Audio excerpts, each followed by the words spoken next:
Hi, I'm Shannon Carroll, and I'm the Director of Education at the Speed Art Museum. Today's Black Artists Matter project is inspired by the artist Sam Gilliam. Sam was born in Tupelo, Mississippi, but he grew up right here in Louisville. He lived in the West End, and he went to school at the University of Louisville. He received both his bachelor's and master's degrees in painting from U of L. Shortly after graduating, Sam moved to Washington, D.C. While he was there, he taught art both in the public schools and at several local colleges. But he also found time to work on his own art, and he became a member of an art movement known as the Washington Color School. This group of artists was not interested in painting people or places or things. Instead, they were exploring color and the different ways that they could apply paint to a canvas.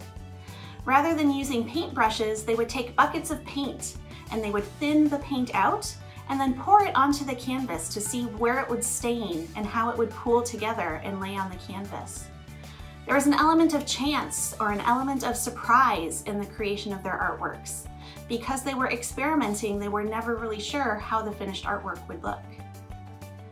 When I first started working at the Speed Art Museum, one of my favorite paintings in our collection quickly became a painting by Sam Gilliam.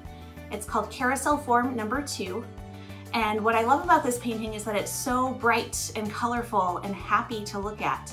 The canvas is filled with pinks and purples, oranges, yellows, greens, blues, every color you can imagine. But what I really love about this painting is that it's 75 feet long and it hangs from the gallery's ceiling. Normally when we think of paintings, we think of them as squares or rectangles that hang directly on a wall. And artists are typically taking a canvas, putting it over a wooden structure called stretcher bars, and that's what gives a painting its shape. But what Sam Gilliam did in the 1960s was remove the stretcher bars and hang his canvas either directly on the gallery wall or drape it from the ceiling. And this particular series of paintings are known as the drape paintings. And they're beautiful and immersive, and I love them so much. Now, the painting by Sam Gilliam that inspired today's project is not a drape painting.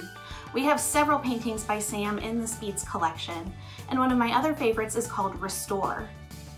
Restore is a rectangular painting that hangs on the wall. It does use stretcher bars. But in this painting, Sam is still experimenting with how he puts paint on his canvas. What he has done is he's painted the background of his canvas, and then he starts to experiment by putting dots and dashes of paint on the canvas and folding the canvas over on itself and pressing it down. And then when he reopens the canvas, he has a mirror image on either side of that folded line. So again, it's about experimenting. He doesn't know what that finished painting will look like when he's done with it, but he embraces that experimentation, that element of chance. And that's what I'm going to ask you to do today as well. So for this project, you'll need paper or canvas if you have some, and you'll need some paint. Now, I only had white paper here at my apartment, so I gave it a quick wash with watercolor just to give me some background color to work with. And what I'm going to do is take some paint, I'm going to shake it up. And this project can get a little messy depending on how you put your paint onto your paper. So I've covered my table with some wrapping paper to keep it safe. This is a great project to do outside too. But if you want to contain the mess, just don't get your paint too close to the edges of the canvas or of your piece of paper. So I'm going to take my blue paint and I'm just going to start squirting it onto one side of my paper here. So I'm not going to try to have too much control. We're just going to splash it around and see what happens. And so I have my little paint designs here, and I'm going to take my piece of paper or your canvas if you're using canvas, and I'm going to fold it in half. And I'm going to just press those two halves together. And we'll see what happens. So once you've pressed enough and you feel like your paint has transferred to both sides, you'll unfold your paper and you'll have a painting that looks something like this. So you can see that my design is the same on either half of that fold. We call this symmetry when you see the same shapes on either side of a center line. As you start to look at the shapes that you made, you might think about what it reminds you of. Is this a creature?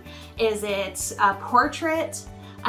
Think about what those shapes remind you of as you look at them, and maybe that will help you help inspire a title for your painting.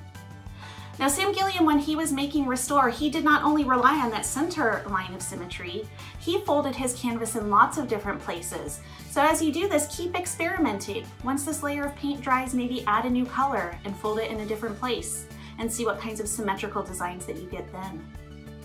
I hope you have fun experimenting in the style of Sam Gilliam, and don't forget to share your finished artworks with us using the hashtag ArtSparksFromHome. Happy painting!